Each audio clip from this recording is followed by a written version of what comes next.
Raj news ప్రశ్న వేదిక కార్యక్రమానికి స్వాగతం. నేను మీ కార్తిక్. ఈరోజు మన గెస్ట్ పార్టీలకు అతీతంగా మునుగోడు నియోజకవర్గ ప్రజలకు అనేక సేవలు అందిస్తున్నటువంటి వ్యక్తి ELV Bhaskar foundation founder and chairman ELV Bhaskar గారు ఉన్నారు.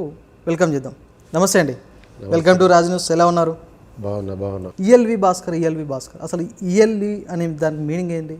ఈఎల్వి అంటే మా అమ్మ నాన్న పేరు. ఈ అంటే సర్నేము, ఎల్ అంటే లక్ష్మమ్మ, వి అంటే వీరయ్య, ఇరిగేంద్ర లక్ష్మమ్మ వీరయ్య అని నా కంపెనీ అట్లా స్టార్ట్ చేశాను. అది తీసుకోవడం ఎందుకు, తల్లిదండ్రులే మన దైవం లెక్క తీసుకొని వాళ్ళ పేరు మీద స్టార్ట్ చేసిన ఆల్మోస్ట్ నేను ఇప్పటికి 16 సంవత్సరాలు స్టార్ట్ చేసి ఆ రోజు ఎప్పుడైతే ఆ పేరు పెట్టి స్టార్ట్ చేసినో నేను వెనక్కి తిరిగి చూసుకోలే. రైట్. అదేవిధంగా మీ కుటుంబ నేపథ్యం ఏంటి అంటే ఏం చెప్తారు? మా కుటుంబ నేపథ్యం అంటే ఫస్ట్ మా కుటుంబం కూడా అగ్రికల్చర్ చేసుకుంటూ ఉండేది. కానీ బోర్ల మీద బోర్లు వేసి అన్నీ లాస్ అయిపోయిన తర్వాత మా ఫ్యామిలీ, మా డాడీ, మా పెద్దన్న, మా అమ్మ అందరూ హైదరాబాద్ షిఫ్ట్ అయిపోయారు. తర్వాత కూడా మేము కూడా షిఫ్ట్ కావాల్సి వచ్చింది. వచ్చిన తర్వాత ఇక్కడ ఒక బిజినెస్ స్టార్ట్ చేశారు వాళ్ళు, మా అమ్మ, మా డాడీ, మా అన్న వాళ్ళు. అది అంచెలంచెలంచెగా ఎదుర్కొంటూ మన ఆయన కాంట్రాక్టుల పని స్టార్ట్ చేశాడు. కాంట్రాక్టుల తర్వాత వాళ్ళ టైం అయిపోయిన తర్వాత నేను నా ఎడ్యుకేషన్ తర్వాత నేను స్టార్ట్ చేశాను ఈఎల్వి అనే కంపెనీ. ఒక ఫౌండేషన్ ఏర్పాటు చేసి ఆ ఫౌండేషన్ ద్వారా సేవలు అందించాలన్న ఆలోచన మీకు ఎందుకు వచ్చిందంటే ఏం చెప్తారు? మామూలుగానే నేను వచ్చింది చాలా పేద కుటుంబం నుంచి.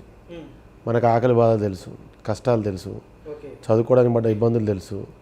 కాబట్టి ఏమనిపిస్తుంది, 10 రూపాయలు సంపాదించినాక ఆ రోజు మనం ఎంతోమంది మన అవసరాల కోసం ఎంతోమంది దగ్గర పోయి ఉంటాం, ఎవరు మనకు సాయం చేయరు. కాకపోతే ఈరోజు ఎంతోమంది అట్లాంటి ఎదురుచూపులు చూసిన వాళ్ళు ఉంటారు.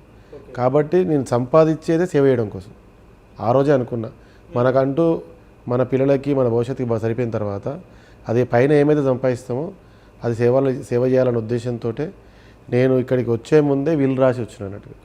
నేను సంపాదించడంలో సగము ప్రజా సేవ కోసమే అని చెప్పి ఫిక్స్ అయ్యి లాస్ట్ ఇయరే విల్ రాసి నేను సేవకి వెళ్తున్నా, ఇక చాలు, ఈ మిగతాదంతా ప్రజాసేవలో ఉంటా అని చెప్పి 2025 మన ఏప్రిల్ 13th రోజు నేను విల్ రాసి ఏప్రిల్ 14th అంబేద్కర్ జయంతి రోజు నేను మన నల్గొండలో తెలంగాణలో అడుగుపెట్టి స్టార్ట్ చేశాను.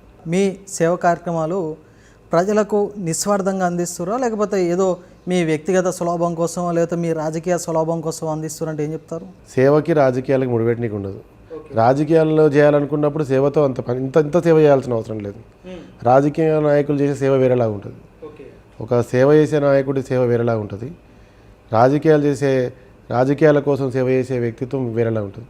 నువ్వు ఎన్నో ఇంటర్వ్యూలు చేసిన ఎంతోమంది రాజకీయ నాయకులకి, వాళ్ళ సేవకి మా సేవకి చాలా వ్యత్యాసం ఉంటుంది.